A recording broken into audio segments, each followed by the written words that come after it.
Good morning, Vanakkam, Vandanam. Today's my topic is on famous quotation. The famous quotation says, hard times creates strong men. Strong men create good times. நான் என் ஃப்ரெண்டோட ஒரு நாள் பேசிக்கிட்டு இருந்தேன். நாங்கள் family அப்புறம் லைஃப்பை பற்றி பேசிகிட்டு இருந்தோம். நான் அவங்ககிட்ட கேட்டேன், நீ உன்னுடைய குழந்தையோட எதிர்காலத்தை எப்படி பார்க்குறேன்னு. அவன் என்ன சொன்னான்னா, எங்கள் தாத்தா வேலை செய்கிறதுக்கு 10 மைல் நடந்து போனார். எங்க அப்பா 5 மைல். நான் கேடிலாக் டிரைவ் பண்ணிட்டு இருக்கேன். என்னுடைய மகன் மெர்சிடிஸில் போவான், என்னோட பேரன் ஃபெராரியில் போவான். அப்புறம் அவர் சொன்னார், என்னுடைய கொல்லு பேரன் திரும்பவும் நடந்து போவான். அப்போ நான் அவங்ககிட்ட கேட்டேன், ஏன் அப்படின்னு. அவன் என்கிட்ட சொன்னான், டஃப் டைம்ஸ் கிரியேட் ஸ்ட்ராங் மென். Strong men create easy times. Easy times create weak men. Weak men create tough times. அவர் என்கிட்ட சொன்னார், many will not understand. நாம ஒரு போர் வீரரை போல வேலை செய்யணும். இதை தான் என்னோட கோச் எனக்கு புரிய வச்சாரு. நிறைய பேர் என்ன விரும்புகிறாங்க. ஒரு போர் வீரருக்கு ஸ்ட்ரென்த்தும் கரேஜும் இதுதான். And good times creates weak men. And weak men create hard times. This is a very very famous saying. எப்போ டைம் ஹார்டாக இருக்கும்னா, கஷ்டம் இருக்குமோ, மனுஷங்களுக்கு ரொம்ப ஸ்ட்ரகிள் பண்ண வேண்டியது இருக்கும், ரொம்ப கஷ்டப்பட வேண்டியது இருக்கும். அப்புறம் அவங்களுக்குள்ள நல்ல மக்கள் கிடைப்பாங்க. And when time is good, ஜென்ரலாக அதை எப்படி சொல்லுவாங்கன்னா, செகண்ட் ஜென்ரேஷன் தேர்ட் ஜென்ரேஷனில் டிஸ்ட்ரக்ஷன் ஆஃப் வெல்த் ஹேப்பன்ஸ். ஏன்னா எப்போ மக்கள் குழந்தைங்க ஸ்ட்ரகிளையே பார்க்கலினா அப்போ அவங்க என்ன செய்வாங்க? அவங்களுக்கு பணத்தோட அருமை தெரியாது, அவங்களுக்கு இந்த விஷயம் புரியாது, எப்படி அவங்களுடைய பேரண்ட்ஸ்லாம் பணத்தை சம்பாதிச்சாங்கன்னு. ஒரு ஃபேமஸான சேயிங் இருக்கு. இந்த ஒரு பர்டிகுலர் லைனில் மட்டும் நான் சொல்ல விரும்புகிறேன். 2-3 டாபிக் பேசலாம். நம்பர் 1, இன்றைய காலத்தில் ஒரு விஷயம் ரொம்ப பாப்புலராக இருக்குது. இதை சொல்லுவாங்க work life balance. Work life பேலன்ஸோட விஷயம் என்னென்னா, நான் டைமுக்கு வீட்டுக்கு வரணும், 5 மணிக்கெலாம் வீட்டுக்கு வரணும், சாயந்தரத்தில் 3 மணிக்கே வந்தாலும் தப்பு இல்லை. நான் என்னோட அதிக நேரத்தை என்னோட ஃபேமிலி, என்னோட ஒய்ஃப் கூட ஸ்பெண்ட் பண்ணணும், என்னோட குழந்தைங்க கூட, என்னோட பேரண்ட்ஸ் கூட பரவாயில்ல. அப்புறம் வீக்கெண்ட் சாட்டர்டே சண்டே ஆஃபாக இருக்கணும். இது ரொம்ப நல்ல விஷயந்தான். இது ஒரு க்ரைட்டீரியா. ஆனால் ஒர்க் லைஃப் பேலன்ஸில் ஒரு அவுட்கம் இருக்குது, அதாவது ஒரு இன்கம் இருக்குது, பணம் இருக்குல்ல. அது என்னென்னா, 20-25 வருஷத்துக்கு அப்புறம் நீங்கள் ஒரு கார் வாங்கலாம், நீங்கள் ஒரு வீட்டை கூட வாங்கலாம். ஆனால் மக்கள் அப்படி யோசிக்க மாட்டாங்க. ஒரு பக்கம் பார்த்தோம்னா, அந்த ஒர்க் லைஃப் பேலன்ஸில் அவங்க விரும்புகிறாங்க கம்ஃபர்ட்டை.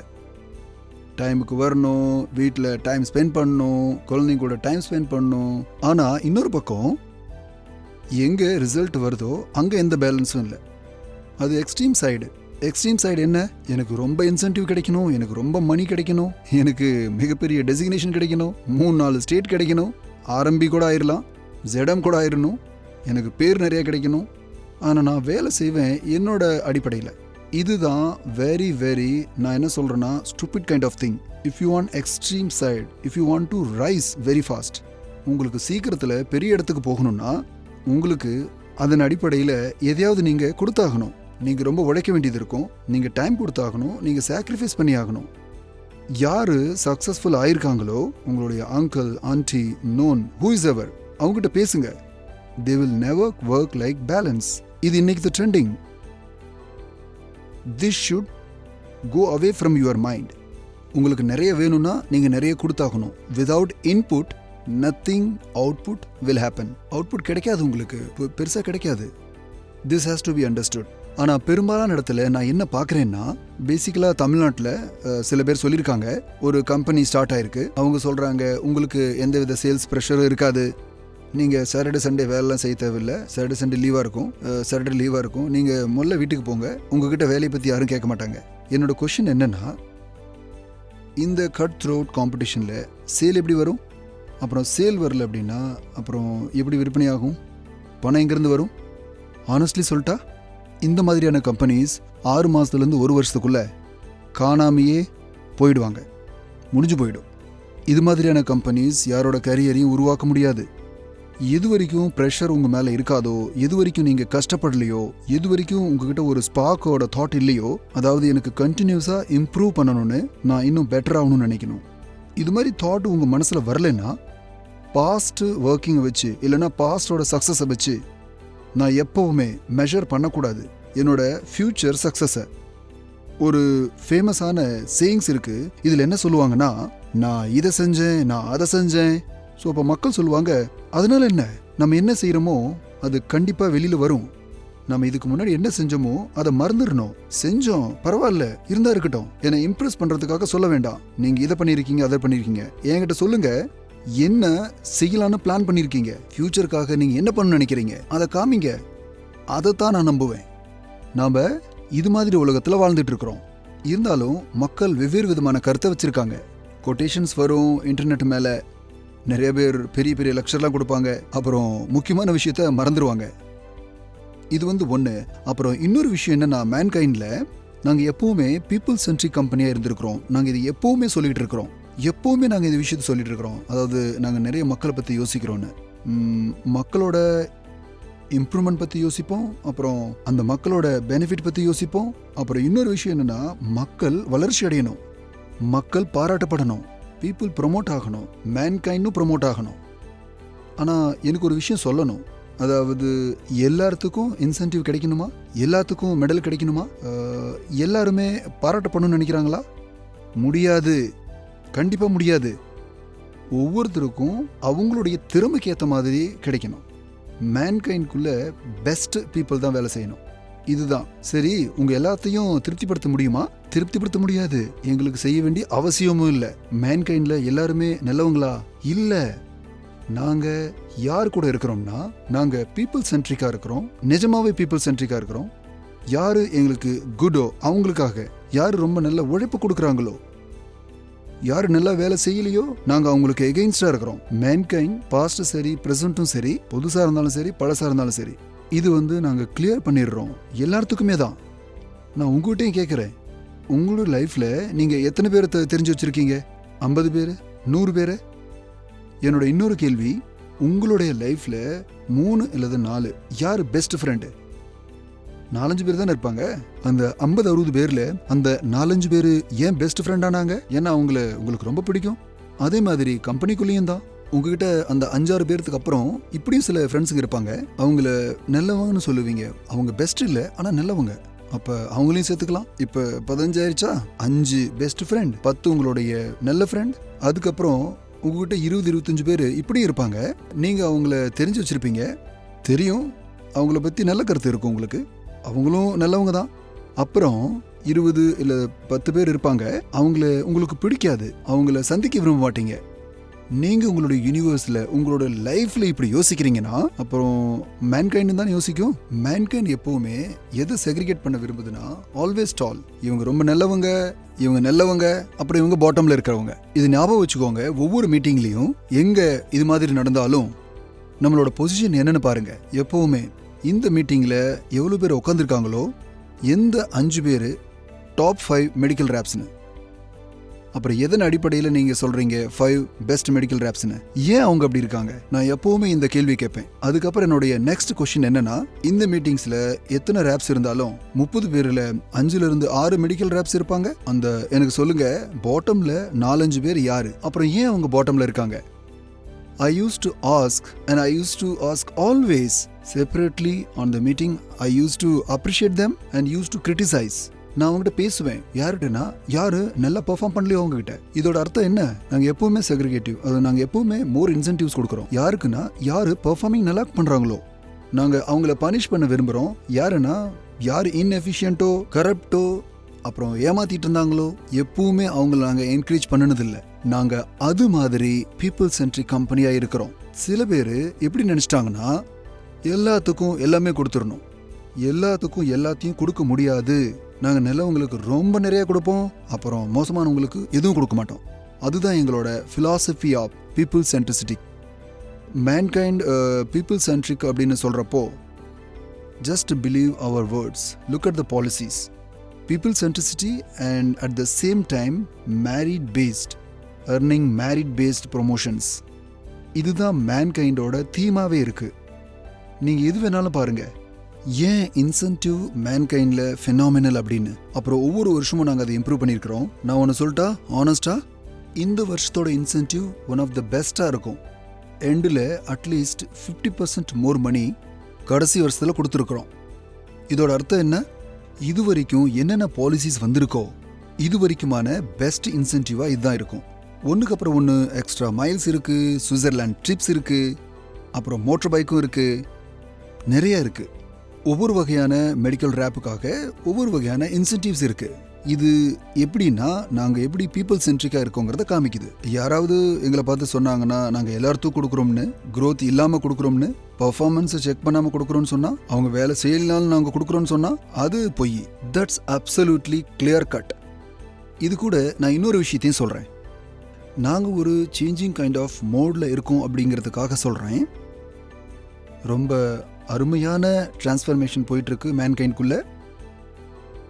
ரொம்ப நாள் வரைக்கும் நெகட்டிவ் கமெண்ட்ஸ் கிடச்சிட்டு இருக்குதுன்னா நாங்கள் சொன்னதுக்கு அப்புறமும் இப்படியே சொல்கிறாங்கன்னா மக்கள் பழகிட்டாங்க.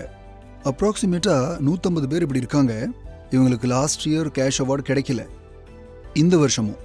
இருந்தாலும் நம்ம பீப்புள் சென்ட்ரிசிட்டிக்கு பார்க்கணும். நாங்கள் டிசைட் பண்ணியிருக்கோம், ஒருவேளை நீங்கள் ஃபர்ஸ்ட் குவார்ட்டருக்குள்ளே க்ரோத் கொண்டு வந்தீங்கன்னா உங்களுக்கு எவ்வளவு ஹோல்டு கேஷ் அவார்டு இருக்கோ அதோட 50% நாங்கள் உங்களுக்கு கொடுத்துருவோம்.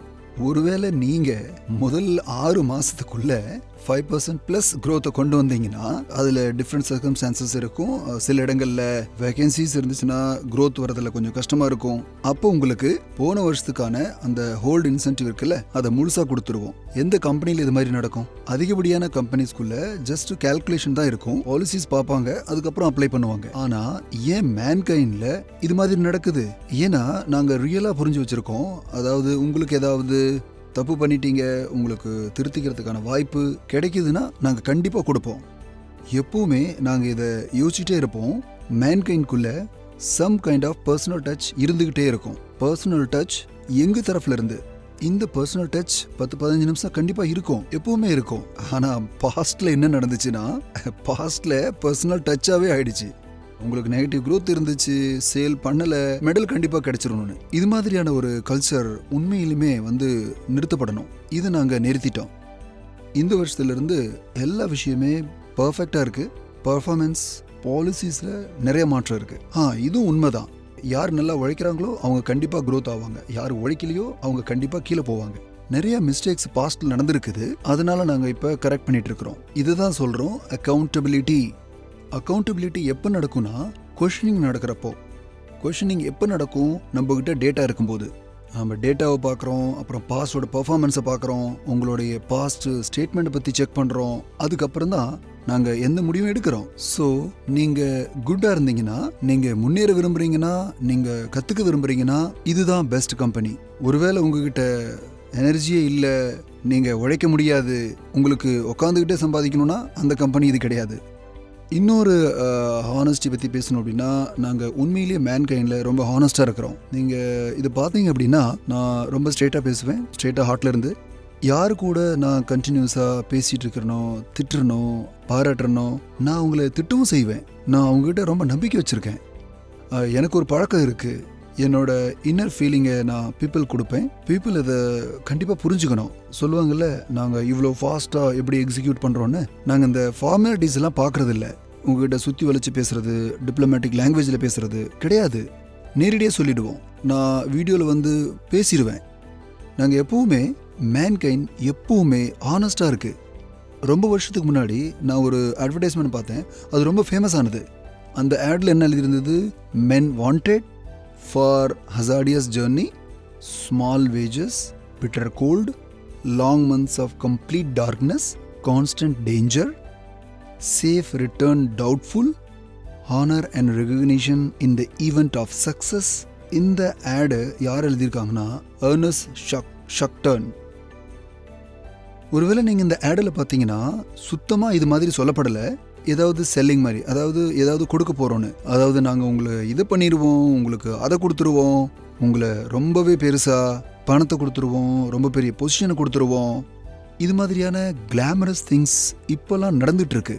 மக்கள் இது மாதிரி நம்பிக்கையை வச்சுருக்காங்க வெவ்வேறு கம்பெனிஸ்களில். அண்ட் ஃபியூ மந்த்ஸ்க்கு அப்புறம் உண்மை என்னங்கிறது தெரிய வந்துடும். ஏன்னா உண்மை வெளியே வந்ததுக்கு அப்புறம் மக்கள் ஃப்ரஸ்ட்ரேட் ஃபீல் பண்றாங்க. மேன்கைண்ட்குள்ள இப்படிலாம் எதுவுமே நடக்காது. உங்களுக்கு ரொம்பவே கஷ்டப்பட வேண்டியது இருக்கும், உங்களுக்கு கத்துக்க வேண்டியது இருக்கும், நீங்க தொடர்ந்து வேலை செய்ய வேண்டியது இருக்கும்.